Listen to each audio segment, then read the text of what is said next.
Hi, it's comment time, and I'm back with Gridiron Girl's Weekly Pick 6, Week 5. I got an embarrassing 1 out of 6 last week, so here's the Jester Cap, as did the 8 Ball and Teddy. The only game I got right was the Eagles. A quick recap of Week 4. The 49ers got their first loss and lost to Jacksonville 26-21, but did win on Thursday night against the Rams. Chiefs destroyed the Ravens 37-20. Washington lost to the Falcons. The Chiefs are now second place in their division. It's hard to figure out who the Super Bowl favorites are right now. We have Philly that is 4-0, Buffalo that is 4-0, and several teams at 3-1. Okay, enough of living in the past. Let's get on with Week 5 in my quest for perfection. Teddy isn't feeling well today, so he won't be joining us. My first game is the Denver Broncos at the Philly Eagles. The Eagles are a field goal home favorite. The Eagles are looking to be the Super Bowl champ for the second year in a row and remain undefeated. They are showing no signs of slowing down. Denver is inconsistent and is 2-2, but have shown positive signs, like their quarterback Bo Nix has been improving a lot. Don't forget the Eagles defense, which is super strong and among the best in the league. I'm going to make the safe pick here and go with the Eagles.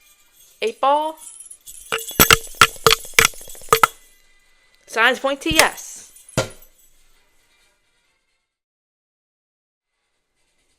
My next game is the Tampa Bay Bucks at the Seattle Seahawks. Both teams are 3-1. Seattle is a 5-point home favorite. I didn't think the Seahawks would be very good this year, but with their 3-1 record and strong offense, they could definitely be a playoff team. They rank among the league's best in points allowed and score per game, and their defense is improving. The Bucks were undefeated until last week, and they lost to the Eagles. Their offense has shown some explosive plays, but their defense still has room for improvement. Not all is good, though. They're dealing with the plague of injuries, and that has been a significant challenge.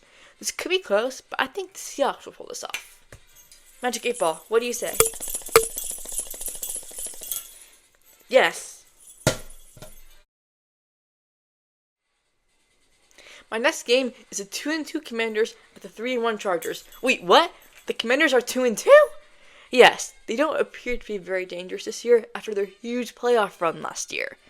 Their defense is struggling, and some key players have injuries. Quarterback Jaden Daniels missed the last 2 games due to a sprained knee. On the plus side, they do have a solid and strong running game. There is optimism for this team to improve, but they need to get their defense to be more consistent and their key players back. The Chargers have a strong offense, and quarterback Justin Herbert is playing MVP level. They are also loaded with talent. However, they do have a weak defense and got lots of penalties last week. However, I think the Chargers are better overall right now, so I'm picking the Chargers. Magic 8 Ball, am I right? As I see it, yes. Yay, it agrees. My next game is the Texans at the Ravens. Both teams are 1-3. Yes, even the Ravens. Houston's offense is the lowest scoring in the NFL with 3 straight games under 300 yards. Worse still, lots of key players on the offensive line are banged up with injuries. Lamar has a hamstring injury. I've never seen Baltimore be 1-3 before. They are yet another team that is suffering numerous injuries. Their defense is really struggling, has allowed the most points out of anybody.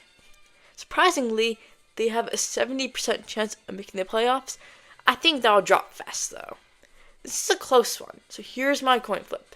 Heads are Texans, tails are Ravens. Tails, because it's the Ravens.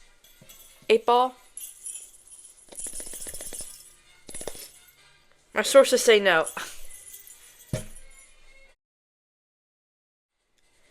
My next game is the Dolphins at the Panthers. The Dolphins are a 1.5-point road favorite. Miami is not playing well and are 1-3. Their only win this year has been to the Jets, and everyone beats the Jets. Their wide receiver Tyreek Hill is injured.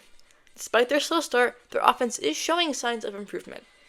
Their coach, Mike McDaniel, is considered to be on the hot seat and could potentially get fired if performance doesn't improve. I've never seen Carolina finished with a winning record before, and their playoff odds right now are already very low.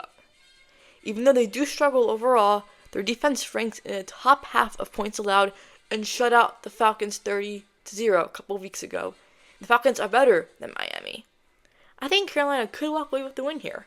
I'm taking Carolina. 8-ball. Concentrate and ask it again. 8-ball. It is certain. My final game this week is the 3-1 Lions at the 2-2 Bengals. The Lions are 10.5-point favorites. The Lions are coming off 3 consecutive wins after starting 0-1. They lead the league in sacks and have great balance on both sides of the ball. Cincinnati lost their quarterback Joe Burrow after suffering a toe injury. The really bad news is he's expected to be out for 3 months. Yes, 3 months, which is like almost a whole season. Their backup, Jake Browning, has struggled to fill Burrow's shoes and has thrown many interceptions. To make matters worse, their offense has been listless and failing to generate momentum. Did you see them in the last 2 games? Those were historic blowout losses. 48-10 against the Vikings and 28-3 against the Broncos. In fact, many people are saying the worst their 2-2 record suggests. Historically, teams starting 2-2 with such poor underlying metrics have struggled to rebound. It's obvious I'm going with the Lions here. I wouldn't be surprised if it was 70-0. 8-ball. What do you say? Ask it again later. 8-ball. What do you say? It is certain. Those are my 6 picks for week 5. Thank you for watching Gridiron Girl's weekly pick 6. Please join me in my quest to get a perfect 6-0 week. Subscribe and tune in next week for week 6 of the NFL. We'll be a third of the way through the regular season.